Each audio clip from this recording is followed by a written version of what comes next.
I was sent this in a perfume order that I got from. It came from Europe. I think it might have been Parfum Dreams. That might have been Parfum Dreams. They do tend to send me samples. They sent me this, and they sent me one of the Dior Savage Elixir, I think it is. Which, you know, I've never even smelt the original Savage, but didn't really think much of the Elixir. I was like, oh, it's alright. I mean, it's a man's one, right? But I wouldn't particularly want my husband to smell like that. But anyway, so I don't really mess with the Miss Dior perfumes because I don't think I've ever smelt one that I thought was particularly nice.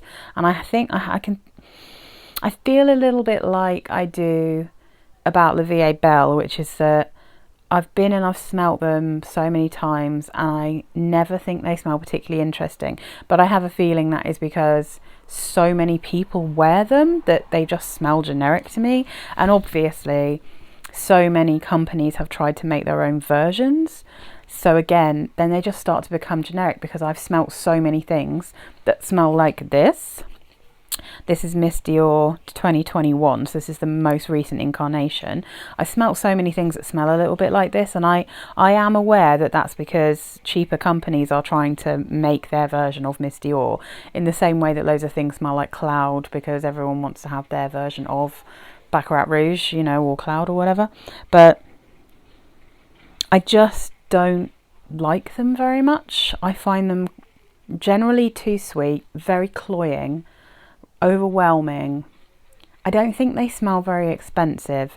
Now, I never managed to smell Miss Dior Cherie, which I think is one that sounded quite interesting. I know that had like a popcorn note and a few other things going on that seemed like they'd be quite interesting. Whereas this one, I don't know, I'm not mad for this. I mean, they talk about a rose. Does it even smell like rose? It's so sweet. There's so much fruit in it that I'm not sure I really get a huge amount of rose here. So, according to Fragrantica, this particular version of Miss Dior, which is the 2021 version, like I said, top notes: iris, peony, lily of the valley. Middle notes: apricot, rose, and peach. Base notes: vanilla, musk, tonka bean, benzoin, and sandalwood. And I mean, to be honest with you, it doesn't smell that far off from the Cacharel one I was just smelling, which is like a very fruity perfume, but it's not got a dissimilar vibe, if you see what I mean.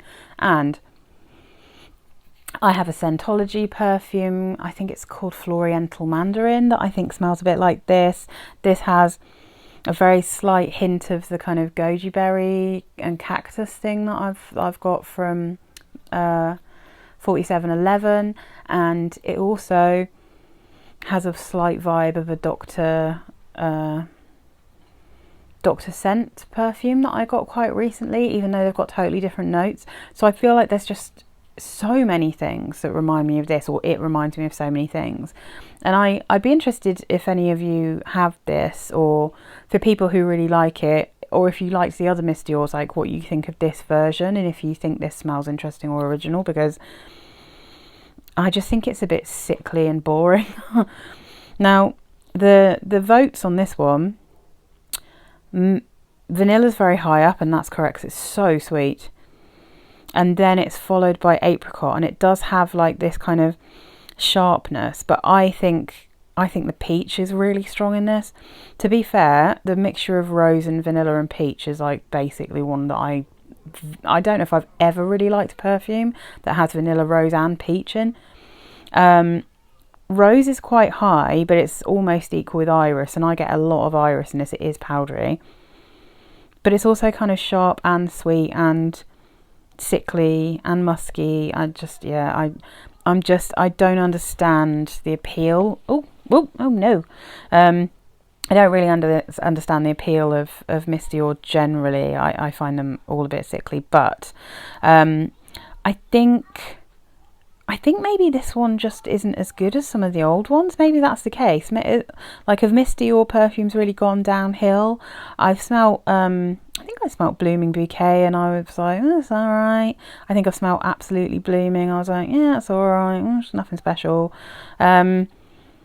What was this compared to? Mabusson à la Folie, a Puccini one, a Betty Barclay one. I mean, this is the thing, like there's going to be so many things that smell a bit like it because... Oh, an Ellen Tracy one, interesting.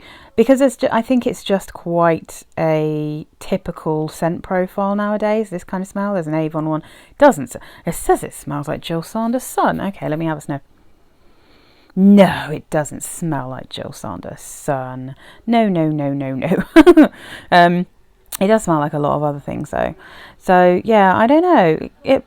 Sound off down in the comments and let me know if you like this, or whether you think this is like a good version of it, whether you loved any of the old versions, because these are things I've only ever smelled in samples or in department stores. I've never actually owned a Miss Dior because I've never really liked any of them enough to want to like spend £100 and something. I just don't think this smells like a perfume that should cost that much money. I feel like you can probably get things that smell so similar for like 25 quid, you know? I might be wrong about that. I'm sure that some people really love it, but it doesn't smell very unique to me. Let me know what you guys think, and if any of you really like it, or if it's a bit of a pale imitation of the old versions. I don't understand why they keep changing them, and people seem to like them. I don't know why they don't just bring out new perfumes and keep the ones that people liked, but I don't know. I guess it must be to do with sales, because otherwise, not for me.